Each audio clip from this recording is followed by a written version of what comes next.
Society has drilled a very specific timeline into your head. You work hard, you pay your taxes, you grind until you hit age 65, and then you are finally allowed to enjoy whatever time you have left.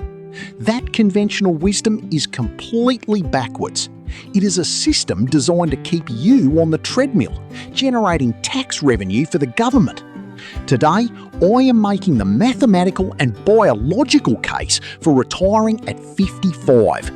You do not pull the pin at 55 because you are lazy or giving up. You do it because the financial math actually works. The science demands it, and time is the one asset you can never buy back. Most people hear the age 55 and instantly panic. They look at their superannuation balance and decide they cannot afford it.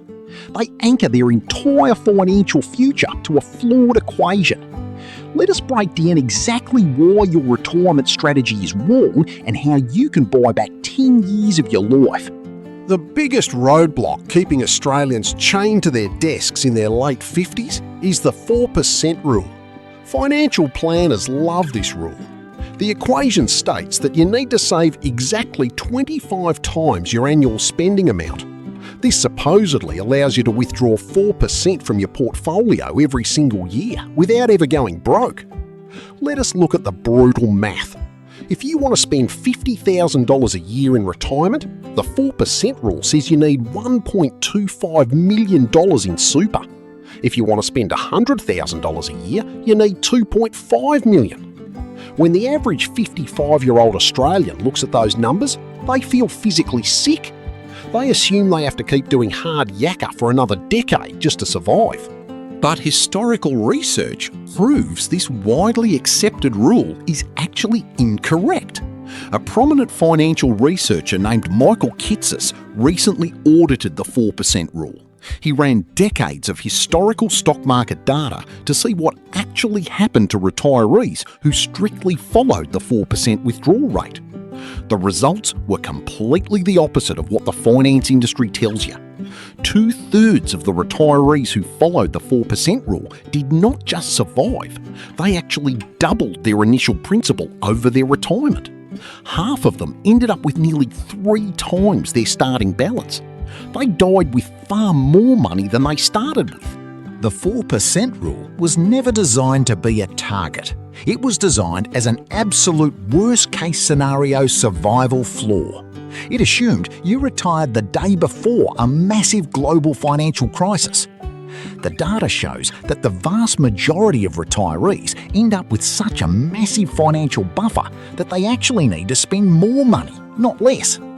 If saving 25 times your expenses covers you for the worst economic disaster in history, then holding substantially less than that is still perfectly adequate for a comfortable life.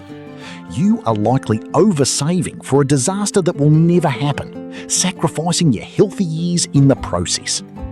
The 4% rule also makes a massive flawed assumption. It assumes that the day you turn 55, you completely stop generating income, sit on the couch and rely entirely on your superannuation to carry 100% of your living costs. In the real world, 55-year-olds have a massive amount of energy, experience and capability left in the tank.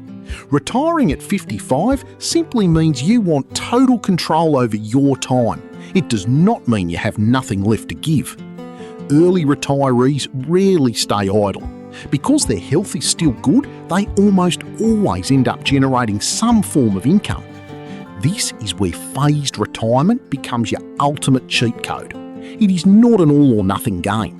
You do not have to choose between grinding 50 hours a week at a job you hate or doing absolutely nothing. You find the middle ground. You work on your own terms. You take on a 3-day-a-week consulting gig. You drive a delivery van a few mornings a week. You work at the local hardware store because you enjoy getting out of the house. Even a very modest part-time income completely changes the mathematical equation of your retirement. The goal is not to fund every single year of your life from one super account. The goal is to fund your life from whatever sources make sense at the time. If you can cover your basic living expenses with part-time work that you actually enjoy, you do not need to withdraw a single cent from your super. This dramatically reduces the massive multi-million-dollar portfolio the financial planners say you need. Let us look at exactly what happens to your money when you pull the semi-retirement lever at age 55. Imagine you have $500,000 in your superannuation at age 55. You quit your stressful full-time job. You take a low-stress, part-time job that pays just enough to cover your weekly bills and groceries. Because your bills are covered, you do not withdraw any money from your super. You also stop making any new contributions to it. You just let it sit there. If that $500,000 grows at a very modest 6% per year, over the next 10 years, it will turn into almost $900,000. You spent the decade from 55 to 65 working part-time, sleeping in, fishing, and taking back your stress-free life. Meanwhile, your superannuation nearly doubled in the background, doing all the heavy lifting for you. When you finally hit age 65, you have nearly $1 million. 2 years later, at age 67, you become eligible for the Australian Age Pension, which provides an entirely new stream of guaranteed government income. By stepping back at 55 and using a phased retirement strategy, you bridge the gap perfectly without ever bleeding your portfolio dry. You maintain your intellectual purpose, you stay active, but you eliminate the corporate grind. It is a deliberate mathematical strategy. All of this financial planning is completely useless if you do not have the health to actually enjoy the money. This is the biggest mistake Australians make. They obsess over their bank accounts and completely ignore their biological clock. We are conditioned to believe that ageing is a slow, steady, gradual decline. We think we will feel just a tiny bit older every year. Science proves that is completely wrong. A major 2024 study out of Stanford University tracked the molecular changes in the human body over time.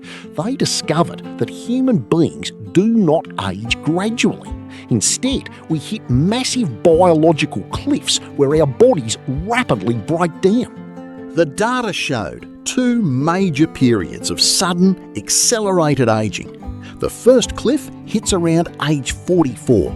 The second and most severe cliff hits exactly around age 60. Read that science carefully. If you are 55 right now and you're planning to keep working hard so you can finally start living your life at 65, you are making a fatal error.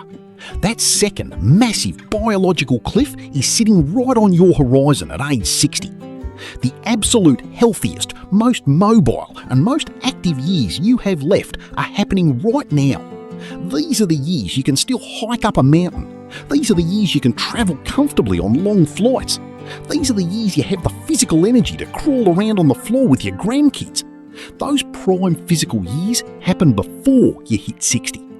If you grind at a desk until 65, you are trading your peak physical window for a slightly larger number on a computer screen. By the time you finally access that money, your knees ache, your back is shot, and your energy is gone. Retiring at 55 is not just an escape from work. It is the only way to capitalise on the narrow, closing window of your physical prime. You spend hours checking your superannuation app. You watch the stock market. You worry about interest rates. But you are ignoring the only account that actually matters. Your time account has been depleting since the exact moment you were born. Unlike your bank account, you can't pick up an extra shift to deposit more time. If you want a brutal reality check, map out a 90-year lifespan on a piece of paper using one small box for every week. Colour in the boxes for the weeks you have already lived. Look at the terrifyingly small amount of empty boxes left at the bottom of the page. You are trading those rare empty boxes for a paycheck you likely do not even need. Ask any 80-year-old what they would do differently. Not a single one of them will tell you they wish they had worked until 65 to get a slightly bigger house. Universally, they wish they had bought back their freedom sooner. Before you open another spreadsheet to check if you have exactly 25 times your expenses, ask yourself the hard questions. What do you actually want from your remaining decades? Clarity is not a soft emotional exercise. It is the absolute foundation of your retirement math. The Australians who figure this out make vastly different choices. They understand that multiple small streams of part-time income give you more safety than a massive portfolio ever will. They understand that letting compound interest work in the background while they work 3 days a week is the ultimate lifestyle hack. Most importantly, they understand that biology enforces a hard deadline that no amount of money can push back. The question is not whether you can afford to retire at 55. The question is whether you can afford to waste your final healthy years sitting at a desk. Pull the pin. Start living.